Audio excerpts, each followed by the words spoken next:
infamous Highway 222 that I travel so frequently.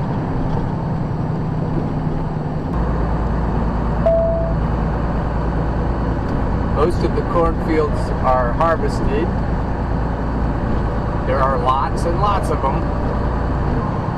Roundup ready Monsanto corn. At the roundabout, take the second exit to Kutztown Road. It looks so bucolic. There's a field that isn't harvested. Isn't it pretty? And they spray glyphosates right on it. And then they expect humans and animals to eat it.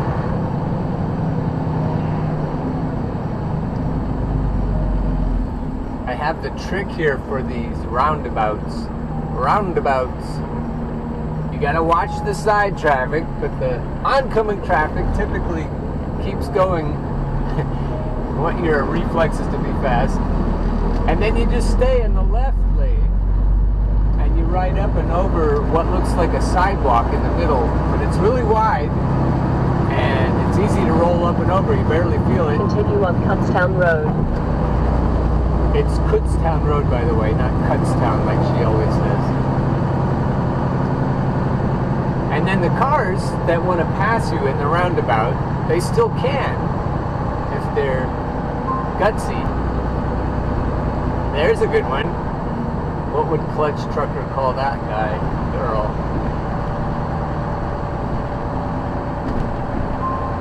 I saw frost a few miles back. My truck thermometer says 32. That grass right there looks a little frosty. So we've got frost on the pumpkin. I always like that every year. And every year it seems like it's coming so early, but it's past the middle of October, so I guess it's not really early. Highway 222 alternates between little towns and skinny, bumpy roads and big, wide freeways. It just goes back and forth, and the traffic is mostly local for the cars and mostly through for the trucks. So, but there's a lot of through traffic for cars too, because it's the main way to get up to Highway 78 from the Lancaster County area. The roundabouts help a lot, but there are still places where the traffic gets plugged up predictably. You'd think with how much of the economy gets transported on this road, they put a little more money into infrastructure. In the business of transport, keeping the freight moving is keeping the money moving. And when it's all shut down, you can just watch the dollar bills fly out the window. There's a nice cornfield. Welcome to Reading. When I played Monopoly, I always thought it was the Reading Railroad instead of the Reading Railroad. But when I moved to this area, I knew better. It looks so beautiful out here, but there are so frickin' many people. So you just drive anywhere on a road bigger than the typical country road at 7:36 in the morning, and you're going to get a lot of people. Take the exit on the right to US 222 south toward Lancaster. And this road truly is dangerous. So many people get killed on this road every year. And that's the best reason to put some money into infrastructure.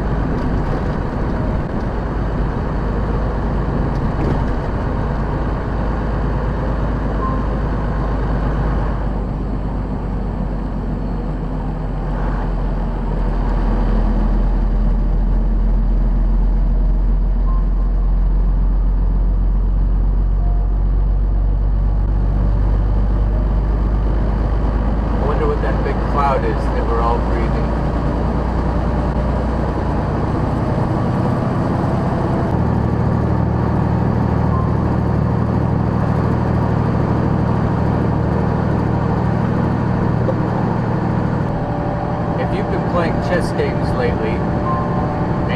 boss, maybe with your partner, maybe with your children, maybe with your best friend. If you've been strategically moving your chess pieces around, trying to get a certain outcome or a certain behavior from other people, maybe it's time to stop playing the games, because life is full of them, and just claim victory.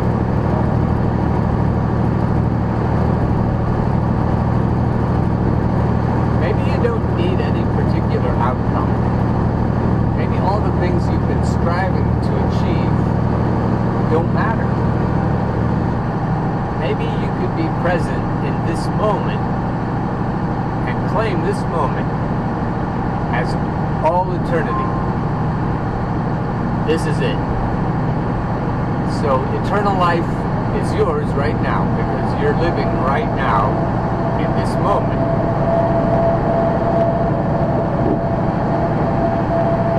Look at the stack on that guy. Stacks. That guy is stacked.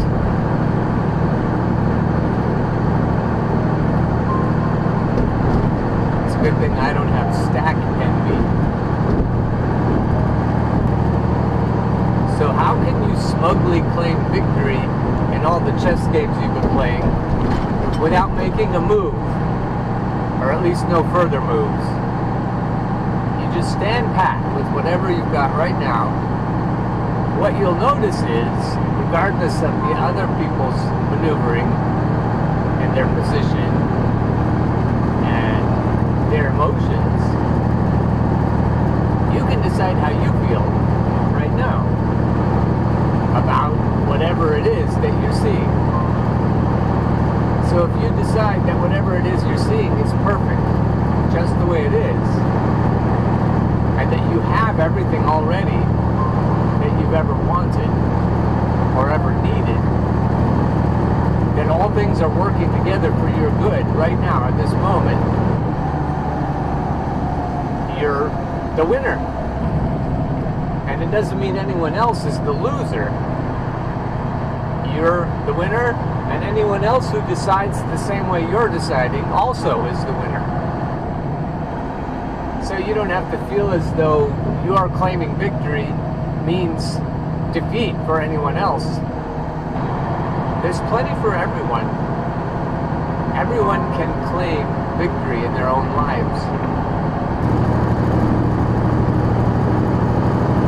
So you might be thinking, well, what happens if somebody I've been competing with or in an adversarial relationship with starts doing the victory dance in my face because I've backed off, because I've stopped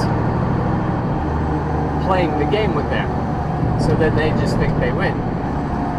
And my answer is, well, why does it matter what they think? In 1¼ miles, keep right to US 222 South.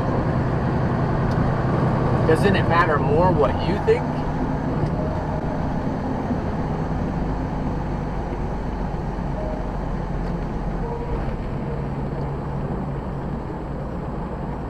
Look at the blue and red flashing lights over on the other side of the road. And for some reason, our side of the road is slowing down. Maybe it's the rubberneck phenomenon. Can't see what it's all about yet.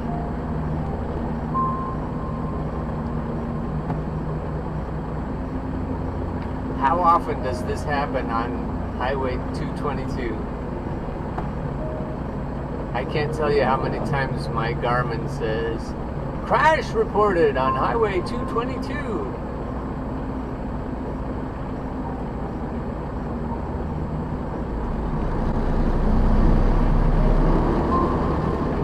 Oh no. Oh no, I don't think we survived that. Oh man. It looks like a Ryder straight truck pulled over onto a car that was next to it. Didn't see it. There wasn't enough left of that car to have anybody make it.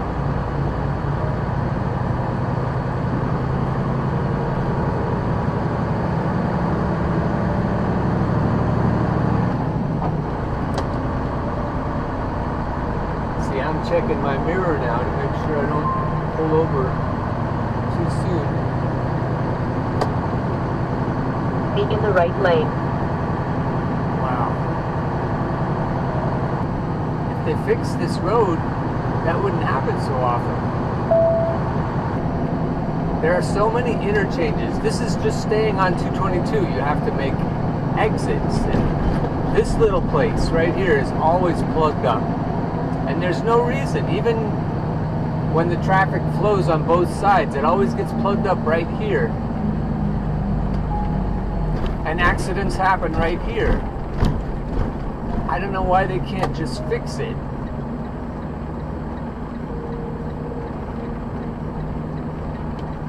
The lives of the people driving on this road should matter enough that we can fix it.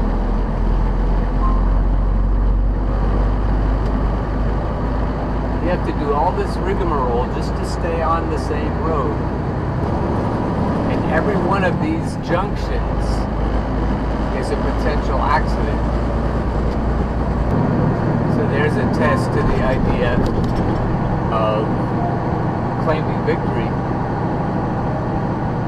For some people right now, it doesn't look very victorious. But I'm thinking, if I'm the ones in the car, it probably happened pretty quickly. And if my life was being lived well, the main sorrow is for the people left behind. And they may have the most difficult time. And then if the truck driver made a mistake, that truck driver is going to have to live with that, because the truck driver often survives accidents like that. Even usually. And if it were me, I would rather go on, I think.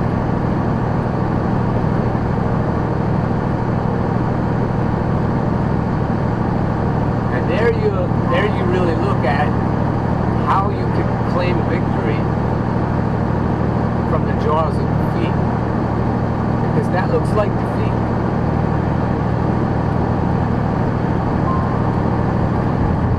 Everyone's going along doing their normal thing on a Friday morning, probably thinking about other things than they're driving.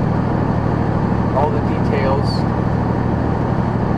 taking care of the kids, making sure they get picked up and dropped off, grocery shopping, plans to dine out, perhaps.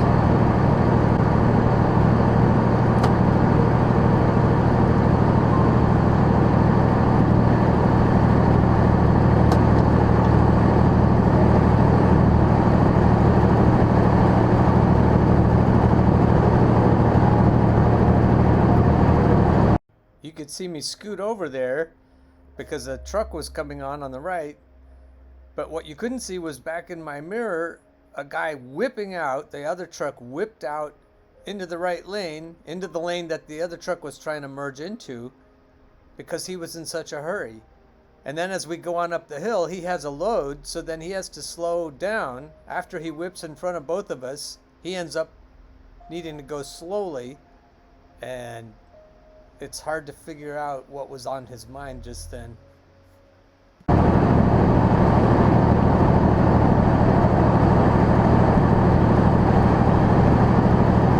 That guy whipped around me.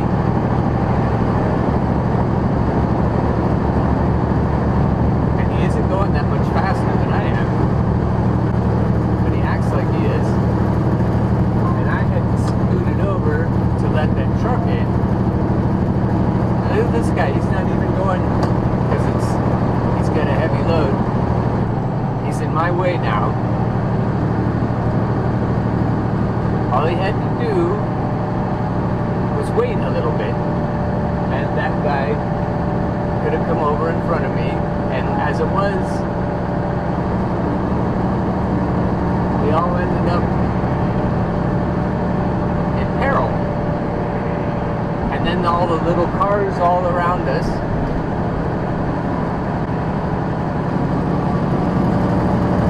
clutch just says, "There's an asshat. Look at that asshat. Can you believe what he just did?" And I'm thinking, I wonder what's in his mind. mind. I wonder what his life is doing right now. What is the status of his connections to other people?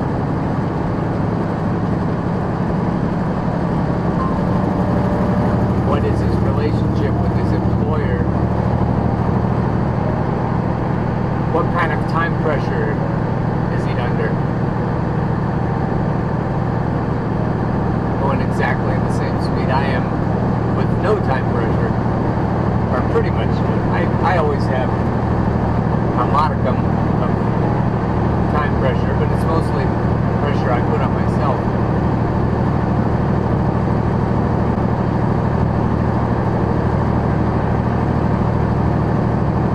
It's never as simple as saying, "What an ass clown. Wow, can you believe that guy?" Yeah, I suppose everyone has a story, and it's probably believable and understandable. Here comes the guy that I let on. I hope he goes up and... You want vengeance, right? You want him to go up and cut off that guy. I don't know. I think that thinking gets old. I don't think it works very well. I don't think it brings us peace and joy and comfort.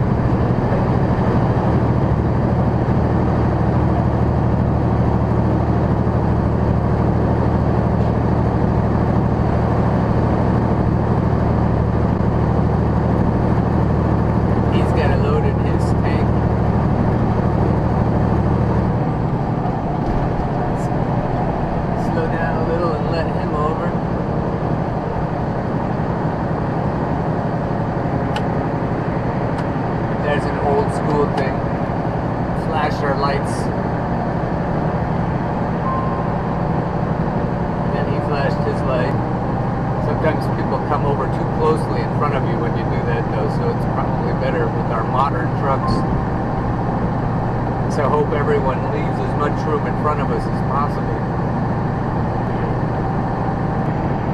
Let's put the hardest test we can think of. Let's say that the car that got wrecked back there had a mom and children going to school, because it's that time of day,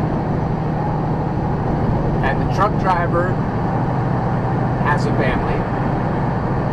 Let's say the truck driver is 42. And the mom is too. Right in the prime of life. I know this is morbid, but we're trying to make the best test possible. And let's say that the truck driver has children the same age. Let's say that the car driver's husband is already at work, and he's just hearing about this now. And that everyone in his family is lost.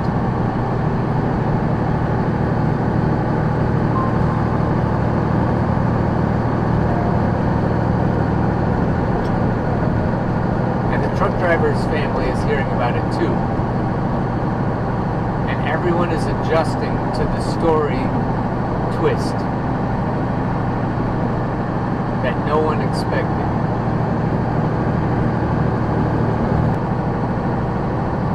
How does anyone claim victory in that situation? The ass clowns who decide how much money gets spent on infrastructure, they may hear about it, or not. There are probably grandparents involved who live around here somewhere. Most people don't live too far away from where they grew up around here. Now they're dealing with the news. And whoever they were real people. Whether we're guessing correctly or not.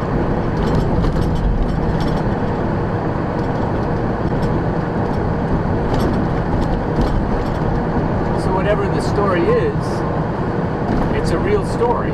And it just happened this morning. How does anyone find peace, including us, when such a thing happens? might even say when such a thing is allowed to happen,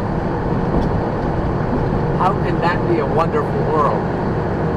The only way I can make sense of it is if I think that it isn't completely real, that it's some kind of simulation, even though the pain feels real, and that we are all figuring out what life really means, and we're figuring out who we really are.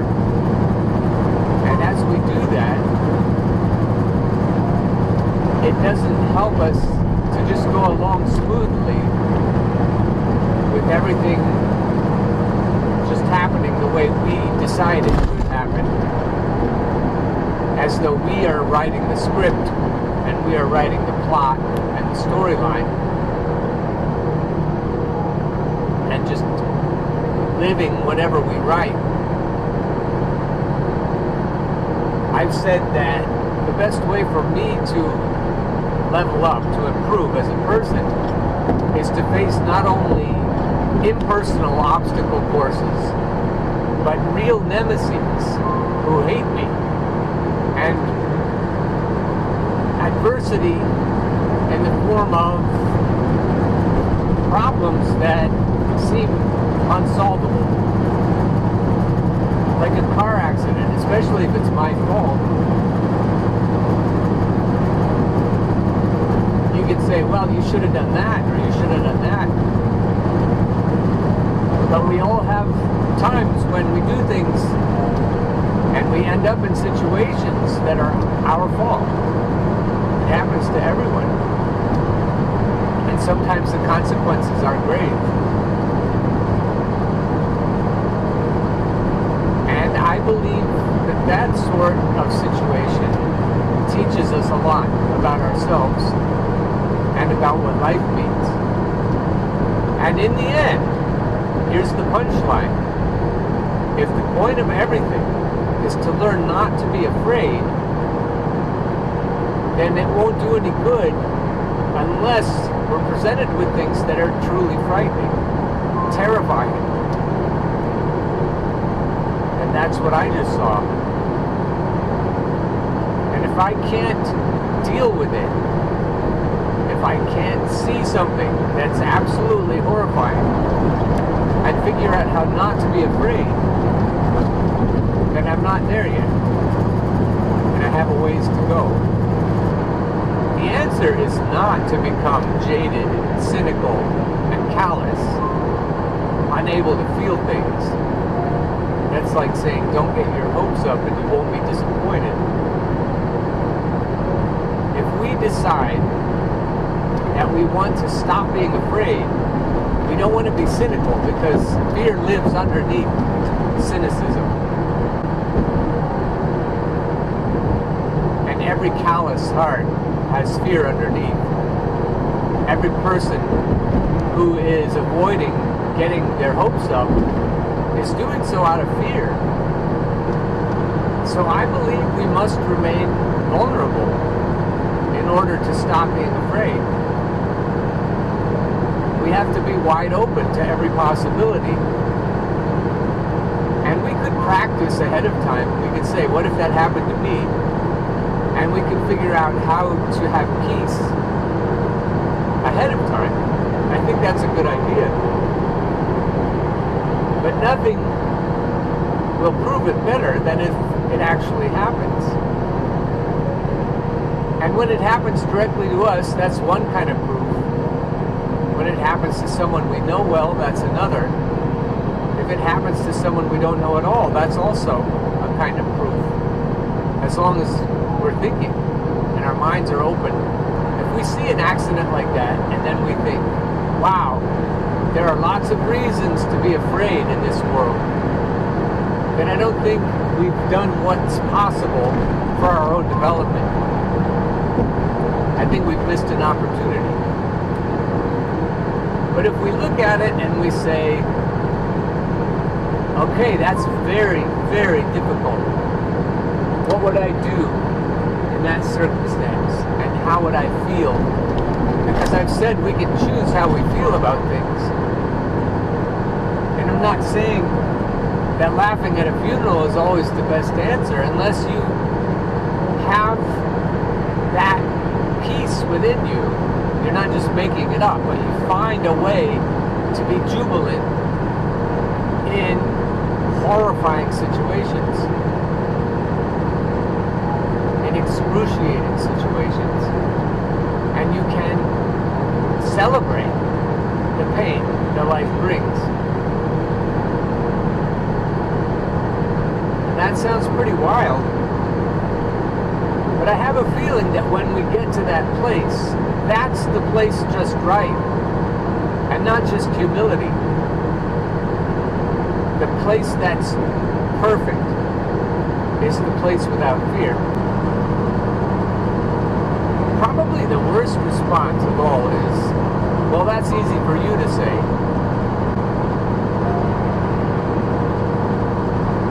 The best response is to be wide open, to feel everything, and then learn to feel what you need to feel to not be afraid.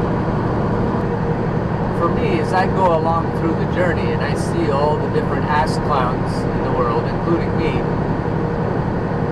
I figure out that I have a long way to go. And that's okay. It's like being at the beginning of a long road trip.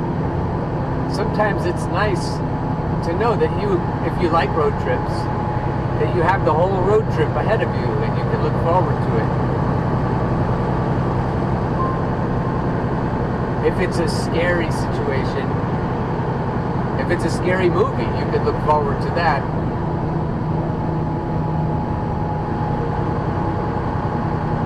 If it's something that ultimately will benefit you, I think you could look forward to it, because you're going to learn how to stop being afraid. And that's a very good thing. It's something worth celebrating.